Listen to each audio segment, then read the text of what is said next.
इस्म आज़म का वजीफ़ा पढ़ें। दुनिया की बड़ी से बड़ी हाजत पूरी होगी। ये वजीफ़ा बताए गए तरीके से पढ़ें और फिर फौरी कमाल देखिए। आज जो वजीफ़ा आपको बताएंगे ये ख़ास अमल एक आयत पर मुश्तमिल है, से इस्म आज़म भी कहते हैं। इसको अपने जुमा के दिन असर की नमाज के बाद बताए गए तरीके से पढ़ना है। अपनी जगह से उठते ही आपकी हजारों हाजात, परेशानियां और जो भी मुश्किलात जहन में होंगी वो इंशाअल्लाह पूरी हो जाएंगी। ये मौका ज़ाय मत करें। अगर आपका कोई मकसद है इस अमल करने से, इंशाअल्लाह आपका मकसद फौरन पूरा हो जाएगा।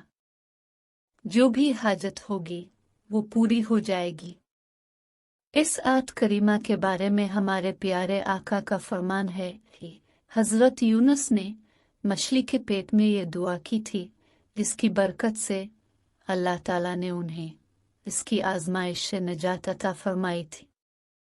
जो मुसलमान मुश्किल में इस आयत का विर्द करेगा तो अल्लाह ताला इसकी दुआ को कबूल फरमाएगा। अगर आप किसी परेशानी में मुब्तला हैं, कोई मुश्किल हाजत है, तो इस आयत करीमा का विर्द कसरत से पढ़ना शुरू कर दें। आपकी जो भी मुश्किल और हाजत हो इसका तसव्वुर भी जहन में रखें। इंशाअल्लाह जो भी परेशानी और हाजत होगी वो फौरन कबूल हो जाएगी।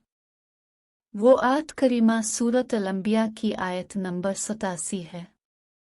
इसका तर्जमा है कि ये अल्लाह तेरे सिवा कोई माबूद नहीं है, तो पाक है, बेशक मैं कसूरवारों में से हूँ। हदीस पाक में आया है, जो कोई मुसीबत ज़दा बारगाह इलाही में उन कलिमात से दुआ करे तो अल्लाह ताला उसकी दुआ को ज़रूर कबूल फरमाता है। अपने ये वजीफ़ा जुमा के दिन नमाज असर के बाद करना है। एक हदीस पाक में है कि प्यारे आका ने फरमाया कि जुमा के दिन एक घड़ी ऐसी होती है जिसमें अल्लाह ताला से कुछ भी मांगा जाए वो फौरन मिल जाता है। इस घड़ी को कबूलियत की घड़ी कहते हैं। इस घड़ी को असर के बाद तलाश किया जाए।